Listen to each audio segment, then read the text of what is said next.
¿Quién me diera el saber dónde hallar a Dios? Yo iría hasta su silla, expondría mi causa delante de él y llenaría mi boca de argumentos. Yo sabría lo que él me respondiese y entendería lo que me dijera. ¿Contendería conmigo con grandeza de fuerza? No. Antes él me atendería. Allí el justo razonaría con él, y yo escaparía para siempre de mi juez.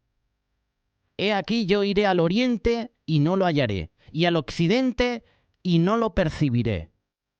Si muestra su poder al norte, yo no lo veré. Al sur se esconderá y no lo veré.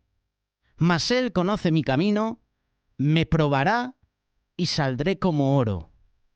Job capítulo 23, versículos del 3 al 10.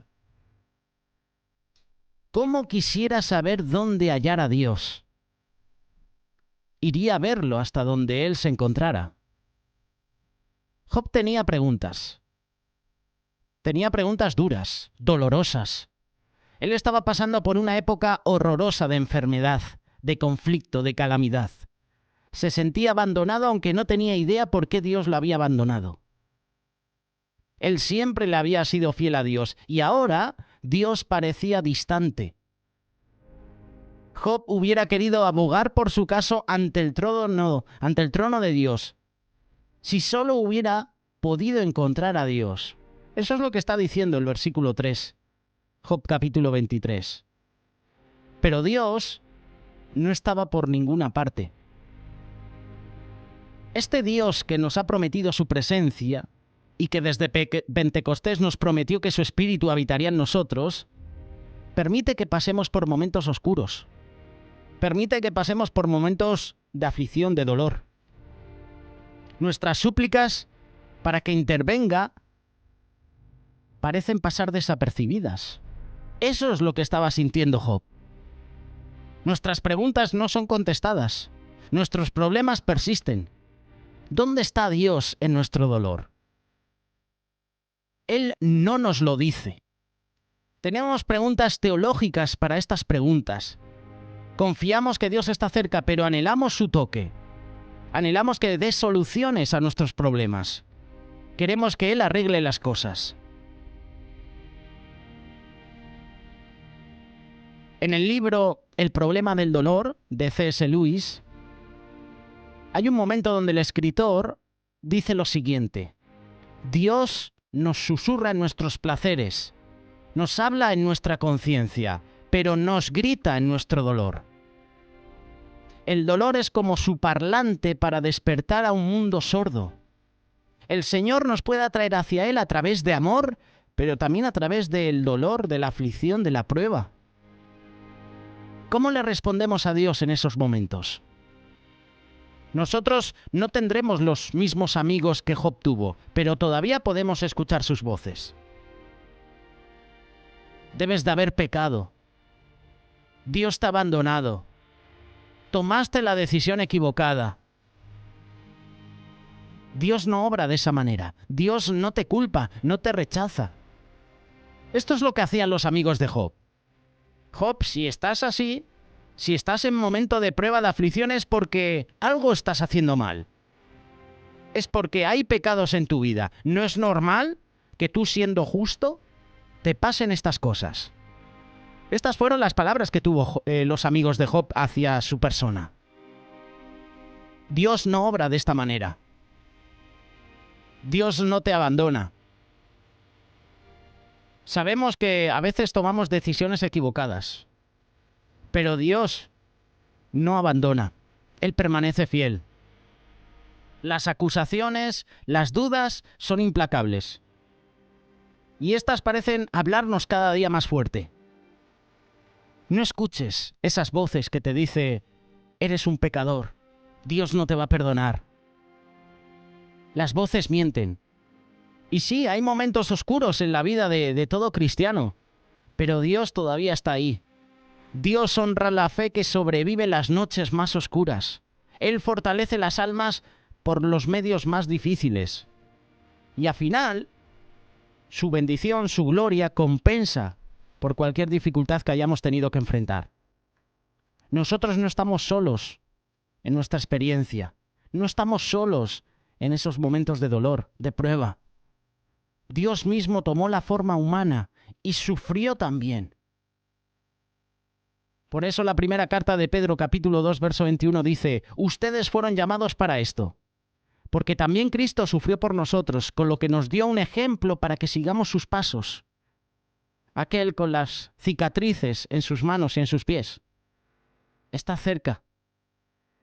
Él nos consolará, Él nos enseñará en medio de nuestro sufrimiento. Pero Dios sabe por dónde ando. Me pondrá a prueba y saldré refinado como el oro. La vida no tenía sentido. Este Dios había prometido premiar al obediente con bendiciones, maldecir al desobediente con desastres, y sin embargo, un hombre obediente justo estaba experimentando desastres, estaba experimentando dolor, aflicción, prueba. Tal vez Job sabía esas órdenes de Dios, de bendecir y de maldecir, o a lo mejor no lo sabía. Sea como sea, Job conocía el carácter de Dios. Sus acciones no parecían correctas. Pero aún en medio de su sufrimiento, Job sabía que la ausencia aparente de Dios no era una señal de que Job había caído en desgracia, y menos aún de que Dios era de alguna manera injusto. No, Job conocía su propio corazón y confiaba en el corazón de Dios, y él confiaba que todo iba a terminar bien. Él no podía explicarse por qué cosas malas les estaban pasando. Y a veces nosotros tampoco entendemos por qué el maligno, el impío, sale bendecido y los que intentamos hacer lo justo, lo recto ante Dios, sufrimos. Las cosas no salen bien. ¿Por qué el maligno recibe premio de sus malos actos y nosotros que intentamos hacer el bien no somos recompensados? ¿Te has hecho alguna vez esta pregunta? ¿Por qué cosas malas le pasan a personas buenas? ¿O cómo un Dios bueno puede permitirlas? En ese momento de dolor, de aflicción, Job confiaba. En las tinieblas, Job confiaba en lo que había aprendido en la luz. Hay momentos en que tenemos que tomar esa decisión. Si no, nos alejaremos de lo que creemos. Tal vez esa es una razón por la cual Dios permite momentos oscuros y desconcertantes en nuestra vida, para ver si confiamos en su corazón a pesar de todo lo que vemos.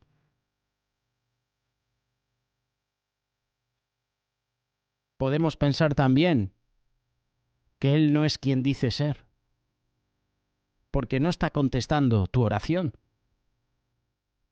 Y ante estas contradicciones, la verdadera fe decide que la perspectiva humana es defectuosa y que los propósitos de Dios son todavía buenos, aun cuando la evidencia diga lo contrario. Y esta decisión de que Dios es bueno es la victoria máxima de Dios sobre el enemigo. El tentador pierde cuando ha presentado su mejor caso de que Dios no es bueno. Pero nosotros insistimos, Dios es bueno, Dios sí lo es.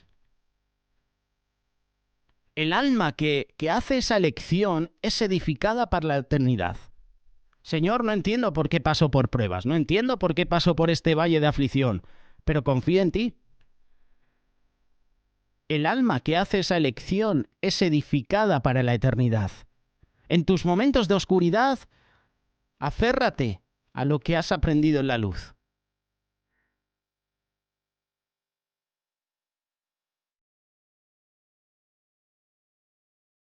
Niégate a aceptar las mentiras del diablo. Quiero que sepas que cuando eres probado, eres probada en el fuego, y si tu fe en la bondad de Dios se mantiene firme, pasarás a un lugar de honor y bendición como Job. Así que hará conmigo lo que se ha propuesto, y es mucho lo que él ha decidido hacer. Esta es una declaración de fe. Es una declaración que consuela. Pero también es una declaración aterradora. Para Job fue aterradora. Él estaba en una situación difícil. Sus súplicas no habían conmovido a Dios. Parecía que sus oraciones habían caído en saco roto. Pareciera que sus oraciones no salían del techo, no llegaban al trono de Dios. Y aparentemente los planes de Dios continuarían ese curso. El destino de Job estaba yendo de mal en peor. Cuando estamos en una época de abundancia y promesa, la declaración de Job no es exactamente lo que nosotros quisiéramos escuchar. Un alma llena de esperanza está feliz de que Dios seguirá sus planes hasta el final. Queremos saber que nada puede impedir los buenos propósitos de Dios y que Él nos protege contra las malas influencias, los momentos duros, esos eventos calamitosos, ¿verdad?, que estaba pasando Job, nos pueden pasar también a nosotros. Si lo que Él ha planeado es positivo y de acuerdo con nuestros deseos, nada puede ser más alentador que su soberanía. Es importante saber que nuestra actitud hacia la soberanía de Dios es influenciada por la esperanza, por la fe, sin importar lo que estamos pasando. Qué bonito es cuando podemos ver el lado alentador, el lado amoroso de Dios. Pero es difícil cuando su bondad ha sido oscurecida por un momento duro, una mala temporada, como la de Job. Nuestro sentido de destino es inspirador solo cuando confiamos completamente en la bondad de Dios. De lo contrario, ¿qué pasa? Que hay miedo. Esperas buenas cosas de Dios y de repente te vienen situaciones difíciles que tú no entiendes. Espera buenas cosas de Dios, aun cuando no hayas visto muchas de ellas recientemente. Quiero que sepas que Él tiene un futuro, tiene una esperanza para ti. Deja que la esperanza, sin importar cuán difícil sea de visualizar, llene tu corazón con gran expectativa. A pesar de lo mal que puedan estar las cosas hoy en tu vida, en tu día también, tu futuro, alineado, ordenado por Dios y diseñado por sus propósitos soberanos, será brillante. Solo tenemos que confiar en Él. No digas en la prueba, Señor, ¿por qué? ¿Por qué me viene esto a mí? Di para qué. Señor, no entiendo por qué viene esta situación a mi vida. Pero confío en ti. Y confío que este es el trato que tú quieres para mi vida. Job estaba pasando por ese momento.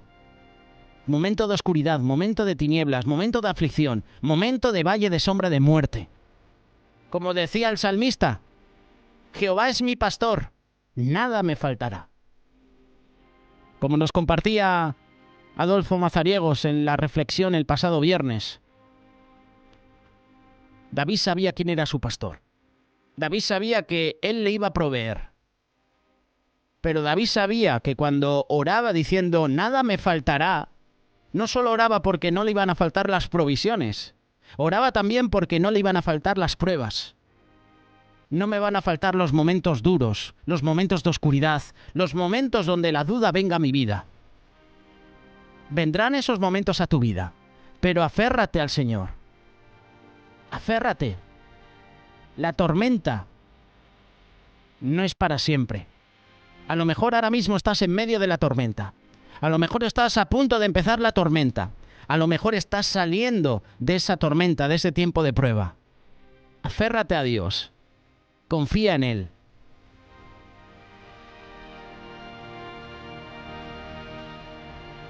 Te invito a que leas el Salmo 28, versículo del 1 al 9, y que memorices estos versículos para cuando llegue ese momento de prueba a tu vida. A ti clamaré, oh Jehová, roca mía. No te desentiendas de mí, para que no sea yo dejándome tú, semejante a los que descienden al sepulcro.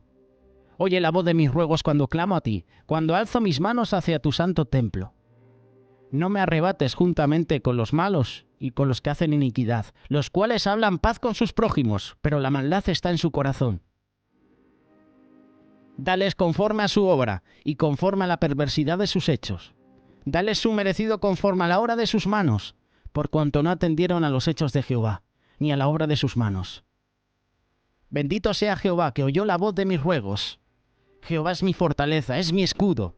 En él confió mi corazón y fui ayudado. Por lo que se gozó mi corazón y con mi cántico la alabaré. Jehová es la fortaleza de su pueblo, el refugio salvador de su ungido. Salva a tu pueblo y bendice a tu heredad. Pastoréales y susténtales para siempre.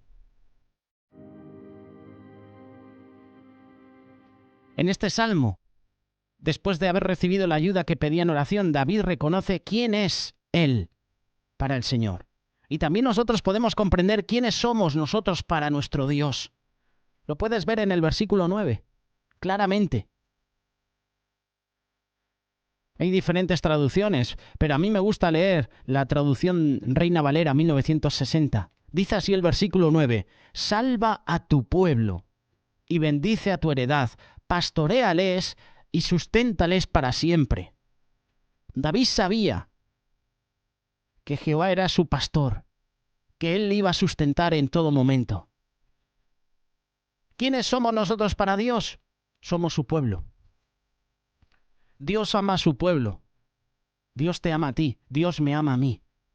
Él te ha escogido. Y qué bueno, qué maravilloso reconocer que nosotros, que no somos parte del pueblo de Dios, que no pertenecemos al pueblo judío, que somos los gentiles, que no somos ni israelitas, ahora por su misericordia, por medio de Jesús, somos parte de su pueblo. Ahora somos un pueblo especial para Dios. Como dice esa canción, ¿no? Somos un pueblo especial.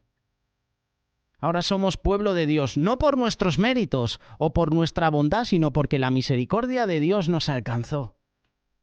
Y aún lo más maravilloso es que Dios no solamente nos considera su pueblo, sino también como parte de su familia. Somos su pueblo, somos su heredad. El versículo nos dice que Dios bendice a su heredad, pero ¿qué es una heredad? Una heredad, buscando en internet el significado, es un terreno dedicado al cultivo que pertenece a una sola persona. Nuestra vida es la heredad de un solo dueño, nuestro Dios. Fuimos comprados por el precio pagado con la sangre de Cristo, esa sangre derramada en la cruz del Calvario. Somos su heredad y el Señor está dispuesto a invertir en nosotros, a trabajar en nuestra vida para que demos los frutos que Él espera. Dios hará lo que sea necesario en nuestra vida para que demos frutos agradables. Pero al igual que damos frutos agradables cuando Dios está en nuestra vida, cuidado, porque si nos separamos de Dios, a lo mejor los frutos que damos no son agradables. Son frutos silvestres.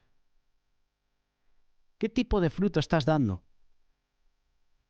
¿Qué tipo de fruto estás dando hoy?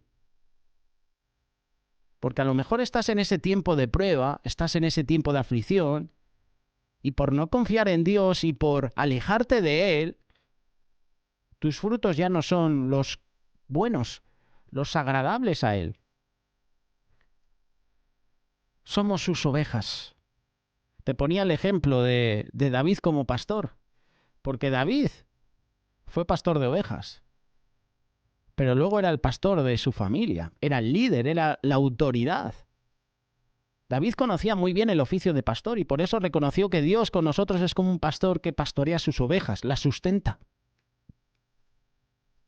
Somos sus ovejas porque al vernos perdidos en el mundo sin esperanza, Él tuvo misericordia de nosotros. Y por su misericordia fue Él a buscarnos a nosotros. Nosotros no buscamos al pastor. Él, siendo Dios, fue en busca de nosotros hasta encontrarnos, traernos a su redil. Y eso que hizo por nosotros el Señor, de ir a buscarnos a nosotros, que éramos ovejas descarriadas, se llama amor. Qué maravilloso es saber que tenemos un pastor que es capaz de dar su vida por nosotros, y nos lo ha demostrado. Si somos ovejas del rebaño del Señor, podemos estar seguros que Él nos va a sustentar, que nada nos faltará. Como dice el Salmo 23, verso 1, el Señor es mi pastor, nada me faltará. Job sabía que el Señor era su pastor. Estaba pasando por un problema. Bueno, por un problema no, por una serie de problemas grandes. Confiaba en su pastor. De oídas te había oído, pero ahora mis ojos te ven. que nosotros podamos decir lo mismo. Señor, antes había escuchado mucho de ti, pero ahora puedo experimentar que tú eres real en mi vida. Señor, estoy pasando por ese valle de sombra de muerte. Estoy pasando por problemas en mi vida. Las cosas no me van bien. Las cosas no funcionan. Ayúdame. El grupo Misión, y me gusta poner este ejemplo, tiene una canción que habla un poquito de esto. Un día de perros, un día donde las cosas salen mal. Mi intención es tener un buen día, me intento levantar con el pie derecho, intento hacer las cosas bien, pero de repente mi día es un desastre, es horrible. Vaya día de perros. Pero aún así, gracias. No entiendo, Señor, por qué vienen aflicciones, por qué vienen pruebas a mi vida, pero gracias.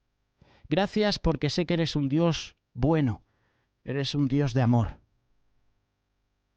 Y este es un mensaje para esas personas que están pasando por momentos difíciles. A lo mejor has perdido a un ser querido. La tendencia humana es a que si perdemos un ser querido y hemos estado durante tiempo orando al Señor para que traiga sanidad, la tendencia humana es a decirle, Señor, ¿por qué lo has permitido? Señor, pensaba que escuchabas mis oraciones. Muchas personas dejan los caminos del Señor por este tipo de situaciones. Durante mucho tiempo han estado clamando a Dios por un milagro en la vida de un ser querido, y el Señor a lo mejor no ha concedido ese milagro, no ha enviado sanidad a esa persona, y esa persona ha partido con el Señor. Y muchas personas, al ver que esa oración no ha sido contestada, desechan a Dios, abandonan. A lo mejor durante mucho tiempo has estado pidiendo un trabajo, y no se te han abierto puertas. Y como el Señor no te ha abierto puertas, empiezas a buscar un trabajo conforme a tus necesidades, conforme a tu voluntad. Y a lo mejor ese trabajo impide que no te congregues en la iglesia. A lo mejor ese trabajo impide que no tengas tiempo de calidad con tu esposa, con tu esposo, con tus hijos. Soy de los que piensan que si un trabajo impide que no te congregues, no merece la pena. Aunque te puedan dar un buen sueldo, aunque puedan decir, este trabajo es increíble, me da más de lo que estaba buscando. Yo soy de los que piensan que si un trabajo hace que no te puedas congregar, hace que no puedas disfrutar un fin de semana con tu esposa, con tu esposo, con tus hijos, jugar, salir al parque con ellos, si ese trabajo te impide hacer estas cosas, ¿realmente es el trabajo que necesitas? Porque Dios sabe la necesidad que tenemos. No tenemos un Dios tirano. No tenemos un Dios que se complace con nuestro dolor, que se deleita viéndonos sufrir, que va, todo lo contrario, tenemos un Dios de amor. Y Dios sabe por lo que estás pasando. Dios sabe que necesitas un trabajo. Dios sabe que necesitas llegar a fin de mes. Oye, que los ingresos no están llegando. Dios lo sabe, Dios sabe todo. A lo mejor el Señor tiene para ti un trabajo. Te abre la puerta a un trabajo y tú, porque a lo mejor quieres un sueldo mejor, desechas uno. A lo mejor el Señor te abre la puerta para que tengas un trabajo que a lo mejor económicamente no es un súper trabajo, pero a lo mejor ese trabajo te permite ir el domingo por la mañana a la iglesia, el viernes a una vigilia, el jueves a un culto. Si un trabajo te impide buscar a Dios, si un trabajo te impide que tengas tiempo de calidad con tu esposa, con tu esposo, con tus hijos, déjame decirte que ese trabajo no merece la pena. Aunque te den un sueldo increíble, no merece la pena. ¿Estás pasando por ese dolor, ese momento de aflicción como Job? Confía en Dios. Aunque haya silencio de parte de Dios, confía en Él. Es fácil decirlo. Lo difícil es ponerlo en práctica. Pero esto te lo digo con el corazón humilde, sencillo. Tenemos un Dios de amor. Y Dios desea siempre lo mejor para nosotros. Si no fuera así, lo que dice la palabra de Dios es mentira. Por eso Dios es amor. Y Dios desea lo mejor para ti. Y si estás en ese momento de prueba, confía en Él. Confía en Él y Él hará. dice la palabra de Dios. Es tiempo de que confiemos en Él, en lo bueno y en lo malo. Cuando estemos en los días de alegría donde el sol esté en lo alto, confiemos en Él. Pero cuando estemos en pruebas, cuando haya tormentas, cuando haya aflicción, sigamos confiando en Él. Y sobre todo, este es un buen consejo también, rodéate de hermanos y hermanas que puedan ministrar tu vida. Rodéate de hermanos y hermanas que te puedan aconsejar lo que es bueno. Rodéate de hermanos y hermanas que te puedan acercar más a Dios. Estos son algunos consejos que te doy en este día. Job es el ejemplo.